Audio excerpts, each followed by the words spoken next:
교도를 하겠습니다.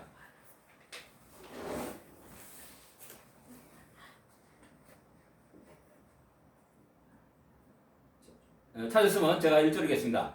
여호와께서 모세에게 말씀하여 이르시되 너는 아론과 그의 아들들과 함께 그 목과 관유와 속죄제에 수송아지와 순양 두 마리와 무교병 한 광주리를 가지고 온 회중을 회막문에 모으라. 모세가 여호와께서 자기에게 명령하신 대로 하되 회중이 회막문에 모인지라. 모세가 회중에게 이르되 여호와께서 행하라고 명령하신 것이 이러하니라 하고 모세가 아론과 그의 아들들을 데려다가 물로 그들을 씻기고 아론에게 속옷을 입히며 띠를 띄우고 겉옷을 입히며 에봇을 걸쳐 입히고 에봇에 장식들을 띄워서 에봇을 몸에 메고 흉패를 붙이고 흉패에 우랑민과 민을 넣고 그의 머리에 관을 씌우고 그 관 위에 전면에 금패를 붙이니 곧 거룩한 관이라 여호와께서 모세에게 명령하신 것과 같았더라. 모세가 관유를 가져다가 성막과 그 안에 있는 모든 것에 잘라 거룩하게 하고 또 제단에 7번 뿌리고 또 그 제단과 그 모든 기구와 물두병과 그 받침에 발라 거룩하게 하고 또 관유를 아론의 머리에 놓고 그에게 발라 거룩하게 하고 같이 읽겠습니다. 모세가 또 아론의 아들들을 데려다가 그들에게 속옷을 입히고 띠를 띄우며 관을 씌웠으니 여호와께서 모세에게 명령하신 것과 같았더라. 아멘. 지난주까지 5대 제사에 대해서 말씀드렸습니다. 이게 다시 한번 말씀드리지만 레위기는 참 우리가 읽기 어려운 책이고요. 기피한 책입니다. 그래서 읽다가 건너뛰기도 하는 책입니다. 그래서 잘 읽혀지지 않는 책이 이게 레위기라 할 수 있습니다. 그렇다고 해서 레위기의 중요성이 떨어지는 것은 결코 아님을 말씀드렸습니다. 레위기는 독특하게 하나님이 직접 말씀하신 형태로 기록되어 있습니다. 다른 데는 대부분 이제 어떤 역사적인 사건을 통해서 뭐 이렇게 말씀하시고 또 선지자를 통해서 말씀하시고 그러는데 여호와께서 말씀하시기 때문에 그래서 여호와께서 직접 말씀하신 형태입니다. 근데 오늘은 이제 위임식 장면이기 때문에 약간 예외가 되겠죠. 예.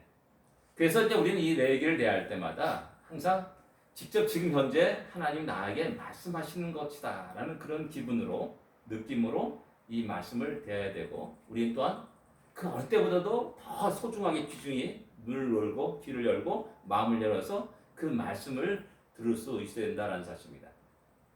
이 레위기는 우리가 보통 이제 성막이 완성되고 나서 그 다음에 이스라엘 백성들이 시내산을 떠날 때까지 몇 개월 정도 될 것 같습니까? 약 2개월 정도 되는 그런 시간에 이제 하나님께서 이제 말씀하신 내용을 기록하고 있는 겁니다. 우리 한번 그때 그 장면을 한번 돌아볼 필요가 있습니다. 출애굽기 4장에 보게 되면은 이제 마지막 사장에 그것을 갖다 성막을 설치하는 작업으로 출애굽기를 끝납니다. 거기에 자주 등장하는 말이 뭐냐면은 여호와께서 모세에게 명하신 대로 되니라라는 말씀입니다. 여호와께서 모세에게 명령하신 대로 되니라. 내 생각이 아니고 내 방법이 아닙니다. 하나님 이쪽 방향으로 하면 더 좋을 것 같은데 하나님 이렇게 만들면 더 아름다울 것 같은데 이게 아닙니다. 하나님이 처음부터 끝까지 그 모든 문양과 모든 재료들을 다 계시해 주시고 백성들은 또한 그 계시한 그대로 다 만들고 또 그것을 설치해 나갑니다. 그래서 온전히 하나님의 뜻과 방법을 따라서 순종한 모습을 그대로 보여주는 것이 이 성막 제작 과정과 설치 과정이라 할 수가 있습니다. 성막이 완성되었고 설치되었습니다. 그날이 출애굽기 40장 2절에 보면은 1월 1일이라고 말씀하고 있습니다. 1월 1일. 보통 우리가 이제 6월절이 있는 그 달이 1월 달입니다. 그리고 이제 이들이 시내산에서 떠날 때는 이제 2월 20일이 됩니다.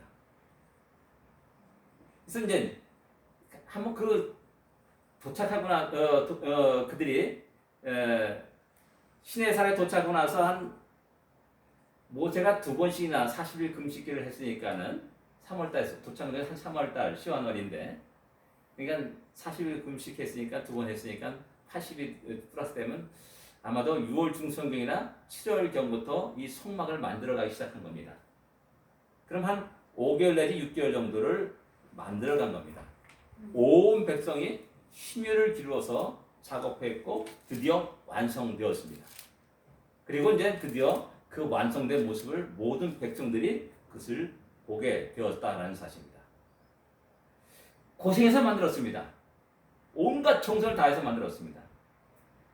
그러면은 그 성막을 잘 활용해야 되지 않습니까? 구경만 하라고 그 성막을 만든 것이 결코 아닙니다. 여기 이제 그 투위를 가다 보면은 콜데라 투위에서 이제 좌회전 딱 꺾어져 가서 좀 가다 보면 피사의 사탑이 보입니다. 그게 이제 실제 피사의 사탑은 약간 작은 규모로였다라고 그래요. 근데 이제 우리가 보면 야 진짜 똑같이졌네라고 해서 거기 사진도 찍고 그러합니다. 예. 근데 그것은 철저히 구경하기 위한 하나의 그 모형에 지나지 않습니다. 거기 살아 올라갔다는 말은 들어본 적이 없습니다. 철저히 구경하는 용도로 만들어진 겁니다. 성막을 이렇게 구경하는 용도로 만든 것은 결코 아니라는 사실입니다. 만들었으면 활용을 해야 된다는 겁니다. 그 활용하는 방법, 활용법을 말씀하신 것이 이 레위라 할 수가 있습니다. 우리 보통 어떤 제품을 만듭니다. 그러면 이제 매뉴얼이 꼭 따라오죠. 그러면 그 사용법이 거기에 기록되어 있고 또 특별히 주의사항 같은 게 기록되어 있고 또 주요 중요한 기능들이 기록되어 있습니다. 그래서 제가 그 책자를 보고 그 제품을 이렇게 한번 온해가지고 한번 사용하려고 합니다. 그걸 안 하고 하면은 많은 시행착오를 범하고 또 제품이 금방 쉽게 망가질 수도 있다는 사실입니다. 마찬가지로 하나님은 이 성막을 만드시고 이스라엘 백성들에게 이 성막에 사용하는 법과 활용하는 법과 중요 사항과 또한 주의할 점들을 쭉 기록해 주셨습니다. 특별히 주의 사항 속에서는 이 부정에 대한 해결책을 말씀합니다. 우리가 먹어야 될 것, 말아야 될 것, 부정한 동물이 어떤 거고 정한 동물이 어떤 것인가를 쭉 얘기해 주고요. 근데 문둥병자에 대한 이야기를 쭉 합니다. 문둥병은 뭐 우리 개인적으로 육신의 문둥병만 아니라 집의 문둥병도 있고요. 또 옷의 문둥병도 있고 그래요. 그러니까 어떻게 보면 이제 얼룩지고 그런 것, 그다음에 곰팡이 드는 것 그런 것에 대해서 전부 다 어떻게 해야 될 건가 이렇게 이야기하고 있습니다. 그다음에 유철병에 대해서 또 얘기합니다. 보통 이제 우리 몸에서 어떤 나가는 것에 대해서는 부정한 것으로 이야기하고 말을 합니다. 그래서 그런 것에 대해서 다 제시해 주죠. 그래서 이게 이제 이 성막을 사용할 때 특별히 주의할 사항이다라고 말하면서 성막에 오를 때는 부정한 자는 올라와서는 안 된다라고 이렇게 이야기하고 있는 겁니다. 그래서 하나님은 이런 것을 제시하시면서 우리 모두에게 성막을 친근히 하고 사랑하고 성막을 통해서 하나님이 우리에게 베풀어진 그 놀라운 은혜를 마음껏 받고 누리도록 하신 것이라는 사실을 우리는 기억해야 됩니다. 그러니까 기피하는 것 책이 아니라 이 레위기를 읽으면서 곳곳에 하나님의 은혜가 얼마나 크고 놀라운지를 깨닫고 경험하는 그러한 일이 있어야 된다는 사실입니다. 이 성막은 우리가 잘 알다시피 나중에 솔로몬의 성전으로 이제 세워지게 됩니다. 그리고 그 성전을 향하여 수많은 사람들이 수많은 세월 속에서 그 성전을 향해 발을 옮겼고 거기서 제사를 드렸습니다. 근데 이제 신학에 나오면서 우리 주님은 이 성전이 바로 자신의 몸이라고 말씀합니다. 아멘. 요한복음 2장 19절에 너희가 이 성전을 헐라 내가 사흘 동안에 일으키리라 라고 말씀하지 않습니까? 아멘. 그리고 그 이후에서 이제 1절과 22절에는 바로 이것이 자기의 육체를 가리켜 말씀하신 거다라고 이렇게 분명히 기록되어 있습니다. 즉 레위기를 다루면서 레위기를 대하면서 우리는 항상 예수님과의 우리 주님과의 관계를 생각해야 된다는 겁니다. 좀 전에 제가 레위기는 매뉴얼과 같은 성격을 가지고 있는 책이다라고 말했듯이 우리는 어떻게 우리 주님을 친근히 하고 우리 주님을 중심으로 살고 또 거기서 얼마나 큰 놀라운 은혜를 받고 누리며 살아야 되는 것을 갖다가 우리는 레위기를 통해서 우리는 알 수가 있는 겁니다. 얼마나 우리가 은혜를 받았는지 많이 받았는지를 우리는 생각해야 되고 그냥 하루하루를 그냥 물을 흘려버리는 것이 아니라 순간순간에 하나님의 은혜가 얼마나 크고 놀라운지를 기억해야 된다는 사실입니다. 그래서 우리는 늘 주님과 동행하며 삽니다. 하나님 우리에게 베풀어 주신 그 성막을 친근히 사랑하고 활용하고 그러듯이 우리가 임마누엘 우리 주님 또한 우리가 그분과 동행하면서 그 안에서 오는 그분을 통해서 오는 놀라운 은혜를 마음껏 받고 누리며 살아가는 지혜로운 자가 되어야 된다는 사실입니다. 오늘 본문은 아론의 위임식 장면입니다. 제1대 대제사장의 위임식 장면입니다. 하나님은 모세에게 온 회중을 회막문에 모으라라고 말씀합니다.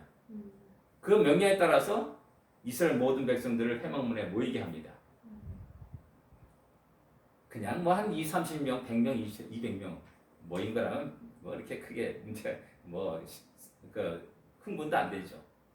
근데 우리가 알다시피 출애굽할 때 그 인구가 장정만 60만 명이라고 했습니다. 군대 싸움 나갈 수 있는 장정만 60만. 남자가 그렇다는 거예요. 그럼 60만이면 반드시 여자도 60만 정도 된다는 거죠. 그럼 120만이 됩니다. 근데 거기에 또 아이들까지 둘째로 이제 가정을 갖고 있기 때문에 아이들까지 있고 또 연세든 노인네들도 있고 그러면은 약 200만에서 300만 명도 많게는 300만 명 되는 그런 사람이 출애굽을 한 겁니다. 또 이방인들이 있었으니까는 그 정도의 규모의 거대한 규모의 사람들이 한 겁니다. 여러분들 휘트칼리제 가면은 이제 그 빌리그레암 기념관이 있습니다. 거기에 가면은 그가 이제 한국에 가서 여의도 집회했던 그 장면이 사진이 크게 걸려 있습니다. 빌리그레암의 가장 최대 인파가 모인 그 집회가 최대 인파가 모인 곳이 여의도 집회였습니다. 그때 모인 사람들이 100만이라고 말합니다. 뭐 100만 명도 돼도 와 하고 와 엄청나게 많은 사람이 모였다라고 우리가 놀래는데 한 200만 300만 명이 회막문 앞에 모여서 그 아론의 위임식 장면을 갖다가 보고 있고 그 속에서 그 웅장한 장면들을 우리는 상상할 수 있어야 된다는 사실입니다. 모세는 아론을 데려다가 또 그 아들을 데려다가 물로 몸을 씻깁니다. 그리고 이제 두 번째는 이제 복장을 갖추게 합니다. 속옷을 입히고 띠를 띠고 겉옷을 입고 에봇을 거치고 에봇에 또 흉패를 달고 또 우림바 둥빈을 갖다 그 옷에 놓고 그 다음에 또 머리에 관을 씌우고 또 관에 또 전면에 또 해를 붙이고 하는 그런 장면을 이어서 얘기해 줍니다. 그 다음에 이제 관유를 가지고 이제 모든 기구에 발라서 거룩하게 하고 제단에 또 7번 뿌리고 그 관유를 또 아론의 머리에 붓는 그리고 그 장면을 13절에 기록하고 있습니다. 하나님 앞에서 회중들이 모이고 아론의 제사장 위임식을 하는 그 엄중한 장면, 웅장한 장면, 그 거룩한 장면을 우리는 좀 상상할 수가 있어야 되는 겁니다. 이 장면에서 우리는 하나님의 위대한 용서를 발견하게 됩니다. 그럼에도 불구하고 하나님이 아론을 세우시는 그 놀라운 은혜를 발견하게 됩니다. 제가 왜 이런 말을 하냐면은 여러분 우리 잘 알다시피 아론이 어떤 사람입니까? 모세의 형이지만은 모세가 40일 동안 하나님 부르심을 받고 금식하며 하나님께 앞에 나갔을 때 너무나 늦게 내려오니까 백성들이 우리를 위하여 우리를 인도할 신을 만들라라고 아론을 압박합니다. 그래 아론은 야 너희들 금고리 그런 거 귀고리 다 갖고 와봐. 해가지고 그것을 불에 녹여가지고 그 금송아지를 만드는 주동자가 아론입니다. 그 여기서 그렇게 생각하면 뭐 괜찮다 그래요. 뭐 억압을 통해서 억지로 만들었으니까는. 근데 그 다음에 아론이 선포한 게 뭐냐? 야 이것이 너희를 애굽에서 인도한 우리의 신이다. 너희들의 신이다. 라는 선포를 합니다. 너무나 어처구니없는 일을 갖다가 아론이 자행합니다. 그리고 내일은 여호와의 절일이라 선포하면서 모든 백성들이 그 우상 앞에서 춤추고 노래하면서 뛰어놀게 합니다. 바로 이 전에 하나님은 이스라엘 백성들에게 십계명을 주십니다. 그리고 언약을 체결하십니다. 십계명의 중요한 것이 뭡니까? 어떤 형상도 만들지 말라 그랬어요. 우상에 절하지도 말라 그랬어요. 그런데 그게 얼마 되지 않아서 십계명을 받은 지 뭐 한 달 됐을까? 그럴 때 이들은 금송아지를 만들고 그 앞에 띄워놓는, 그리고 아론이 그 모든 일에 어떤 으뜸이 되는 그런 큰 죄악을 범하게 되는 겁니다. 그런데 하나님은 그런 아론을 대제사장으로 세우신다는 겁니다. 우리가 상상할 수 있습니까? 우리 그런 상황이 보면 아니 어떻게 저런 사람이 대제사장 되는가? 용납할 수 없다. 다른 거 다 모든 거 용납할 수 있어도 그것은 용납하지 못한다. 라는 그런 항변이 우리 마음속에 가득할 겁니다. 그것도 혼자 그대만 대상이 되는 게 아니라 자손 대대로 제사장 역할을 감당하도록 하겠다라고 말씀합니다. 과연 이것을 우리는 용납하겠냐라는 겁니다. 그런데 하나님은 그럼에도 불구하고 대제사장에 아론을 세우십니다. 아론을 용서했다는 말이고 그의 죄를 묻지 않으셨다는 말입니다. 또 백성들 어떻습니까? 그들은 우상 앞에서 마음껏 뛰어놀던 그런 자들이었습니다. 역시 하나님은 이스라엘 백성들을 진멸하지 않으셨음을 갖다가 성경 우리에게 이야기해주고 있습니다. 곧 이스라엘 백성도 하나님은 용서하셨고 그들의 죄를 묻지 않으신다는 말씀입니다. 모두가 죄를 지었습니다. 모두가 그 현장에 있었고 모두가 춤을 추고 노래하고 난리 쳤습니다. 아론이나 이스라엘 백성 모두 그들은 다 하나님의 큰 사죄 은총을 받은 자들입니다.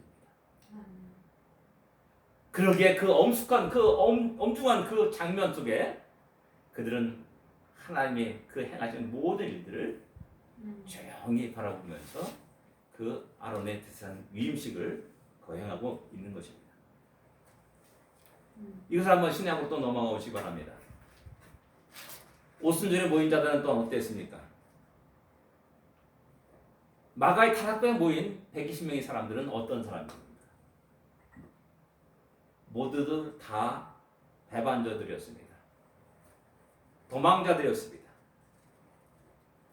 주님이 십자가 달려 돌아가실 때 제대로서의 행동을 한 사람은 하나도 없었습니다. 백성들이 예수를 십자가에 못 박으라 하고 아우성 칠 때 어느 누구도 주님을 위해서 변호한 사람은 하나도 없었습니다. 분명한 사실은 그들 가운데 오병이어의 기적을 경험한 사람도 있었고 본 사람도 있었을 겁니다. 그 현장에 있었던 사람도 있을 겁니다. 어떤 사람은 문둥병자에 난 그 은혜를 입은 자도 있었을 것이고 소경이 눈을 뜨게 되는 놀라운 역사를 직접 체험한 사람도 있었을 겁니다. 근데 어느 누구도 그 앞에서 주님을 변호한 사람은 하나도 없었습니다. 제자들도 역시 다 도망가 버렸습니다. 근데 그들을 하나님은 교회의 지도자로 세우십니다.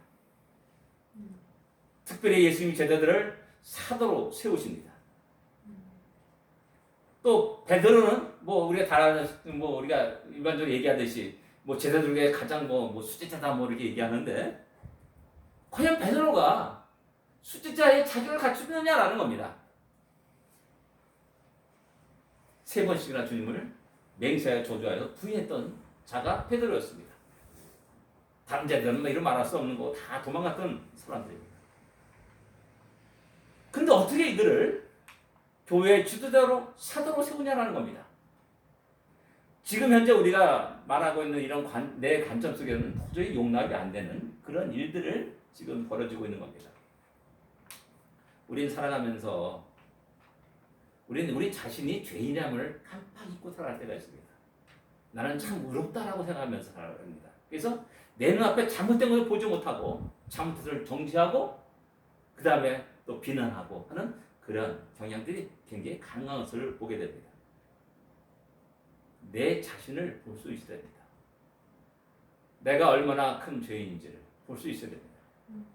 내가 얼마나 큰 은혜를 입은 삶을 볼 수 있어야 된다는 겁니다.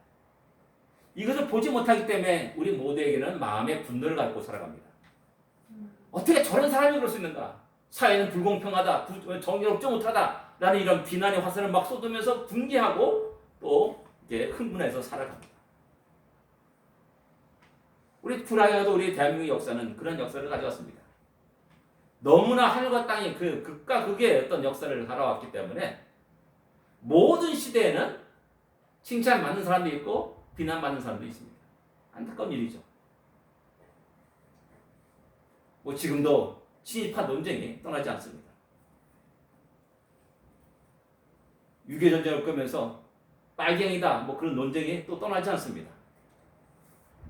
독재 시대를 겪으면서 또 민주화 운동을 한 사람이냐 또 독재에 함께 참여한 사람이냐라는 그 논쟁이 또 끝없이 떠나지 않습니다.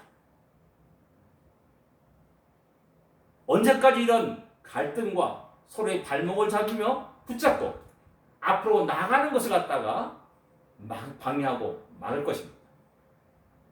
이런 모든 것의 근본에는 내가 어떠한 존재라는 것을 망각한 상태에서 나오는 겁니다. 여러분들, 우리 이 시대는 쉽게 말할 수가 있습니다. 그 시대를.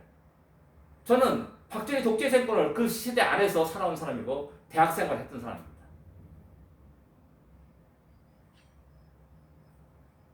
함부로 우리가 정죄하거나 그러지 못한다는 겁니다. 나의 연약함 때문에 나도 어쩔 수 없이 비굴한 삶을 살 수밖에 없었고 동조할 수밖에 없었고 유신헌법에 찬성을 던질 수밖에 없는 그런 나의 연약함이 있다는 사실을 깨닫고 나서 보면은 하나님 용서하여 주옵소서 라는 그런 기도를 할 수밖에 없는 것이고 그 속에서 다시 한번 하나님의 은혜가 얼마나 크고 놀라운지를 새롭게 발견하게 되는 겁니다. 목사는 내가 의롭습니까? 아닙니다. 제가 나이가 들면 들수록 제 입에서 나오는 말이 뭐냐? 주여 용서해 주옵소서 라는 그런 말이 수없이 나옵니다. 왜? 돌아보니까 내가 너무나 많은 교만함과 잘못된 것, 죄악들을 범하면서 살아왔다는 겁니다. 그럼에도 불구하고 하나님은 나를 용서했다는 그 사실, 나의 죄를 기억하지 않는 그 사실 앞에서 다시 하나님 감사합니다 라는 그런 찬양을 하지 않을 수 없는 겁니다. 이 위임식 장면은 바로 우리에게 그것을 보여주는 겁니다. 너가 얼마나 의롭느냐? 그래서 아론을 비난하냐? 아니다. 나는 그의 모든 죄를 사하였도다. 너희의 죄도 역시 마찬가지로 사하노라 라고 말하는 겁니다.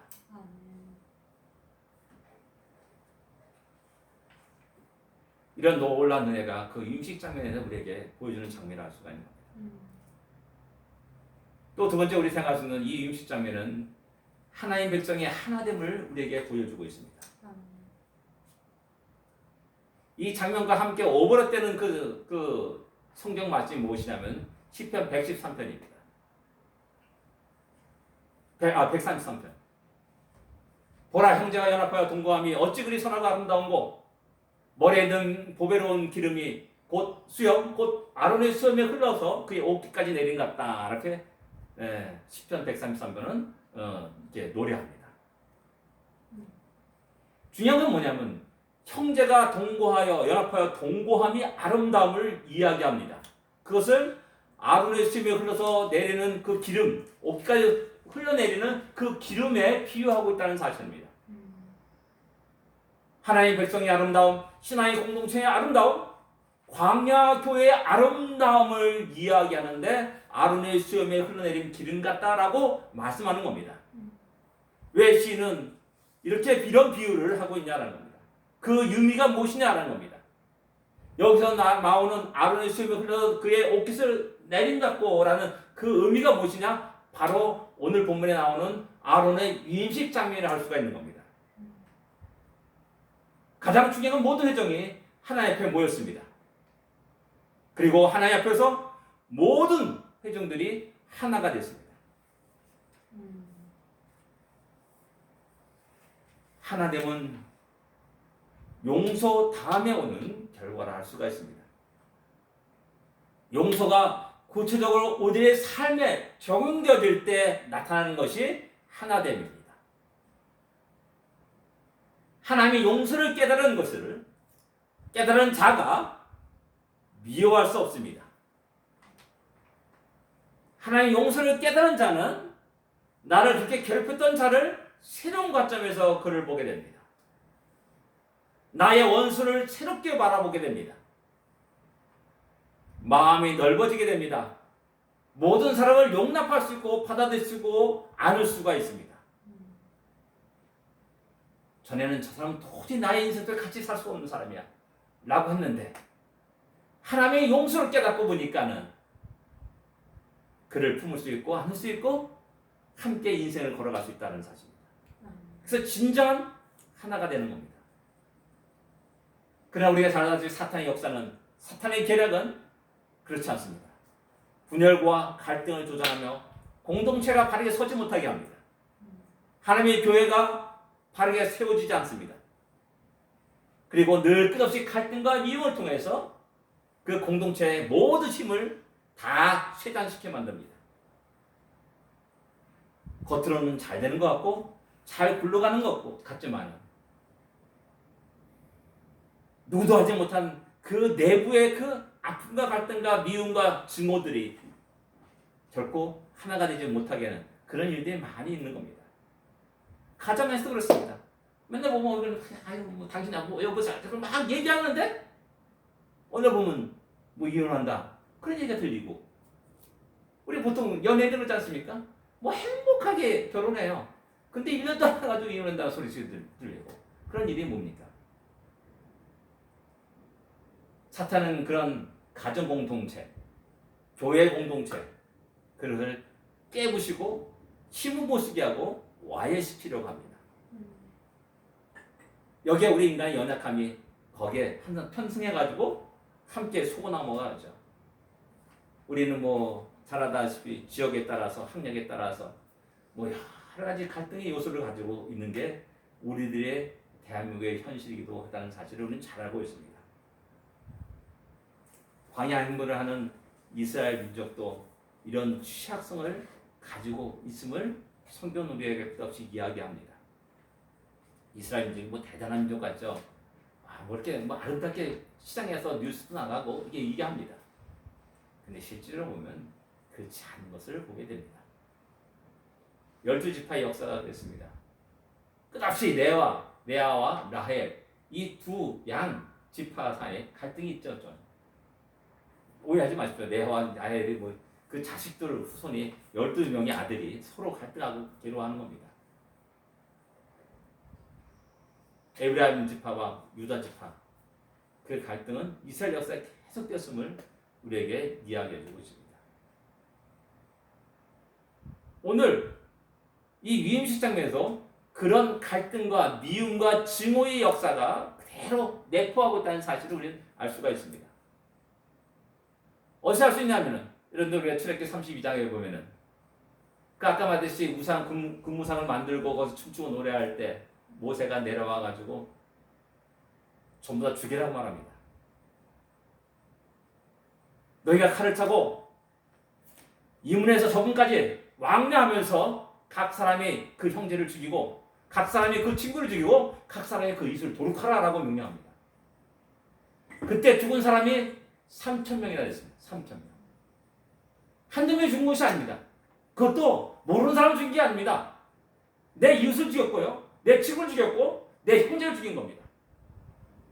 과연 이런 속에서 하나가 될 수가 있겠습니까?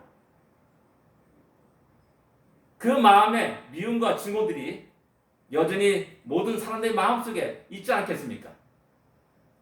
그 사건이 갖고 1년, 한 달 되면 잊어버릴 사건입니까? 10년 지나도 잊어버릴 사건이 아닙니다.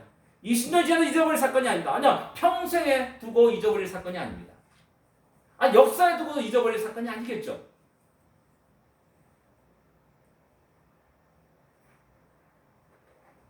회막문에 모여서 아론의 거룩한 유입식 장면을 보고 있는 200만, 300만의 이스라엘 백성의 안에는 그런 아픔의 역사가 있었던 겁니다. 그것이 오래전 10년 전, 20년 전 일이 아니라 몇 개월 전 일이었다는 사실입니다. 모래알처럼 흩어질 수 있는 밖에 없는 그러한 집단일 수밖에 없는 겁니다. 그런데 이들이 하나님 앞에서 아론을 대스로 세우고 함께 하나님께 제사 드리며 하나님께 함께 가나안에 행군하는 그러한 모습으로 새롭게 변화되었다는 사실입니다. 하나됨의 아름다움을 보여주고 있습니다. 신앙의 공동체 하나됨을 보여주고 있습니다. 사랑하는 성도 여러분, 우리 모두는 그리스도 안에서 형제요 자매라고 말씀합니다. 가족이라고 말씀합니다. 성령으로 하나된 자들이라 말씀합니다. 그리스도의 보혈의 피로 우리는 하나가 되었음을 우리는 다 고백하고 말합니다. 그럼에도 불구하고 여전히 우리 안에 많은 문제가 있음을 부인할 수 없습니다. 우리를 갈등하게 하는 많은 요소가 있음을 우리는 부인할 수가 없습니다. 우리는 여전히 연약한 존재입니다. 시기와 질투가 있고 미움과 증오가 여전히 우리 안에 존재합니다. 그러나 하나님이 우리를 용서하셨음을 우리는 기억해야 됩니다. 하나님 보혈의 공로로 우리가 하나님의 자녀가 되었음을 고백할 수 있어야 됩니다. 일반 달란트의 엄청난 금액을 탕감받은 자들을 우리는 한시도 잊지 않아야 됩니다. 그런 자들이 드디어 진정으로 하나가 되는 겁니다. 요한복음 17장에 우리 주님은 마지막으로 기도를 합니다. 제자들 앞에서. 그 가운데 하나가 뭐냐면은 그들을 하나가 되게 하옵소서라는 기도입니다. 아버지와 나가 하나의 뜻이 이들이 다 하나가 되게 하옵소서라고 기도하는 것을 볼 수가 있습니다. 다시 한번 우리는 그리스도 안에서 한 형제요 자매임을 기억할 수 있어야 됩니다. 하나님 우리들의 모든 죄를 사하여 주시다는 그 놀라운 은혜가 우리 안에 넘쳐야 됩니다. 아멘. 그리고 다시 하나님 앞에서 거룩한 믿음의 행진을 우리 모두가 함께하는 그런 놀라운 일이 일어나기를 원합니다. 아멘. 우리 가족 속에, 우리 또래의 교회 속에, 또 그리스도의 어떤 나라 속에 그런 놀라운 새로움이 있기를 원합니다. 아멘. 기도하겠습니다.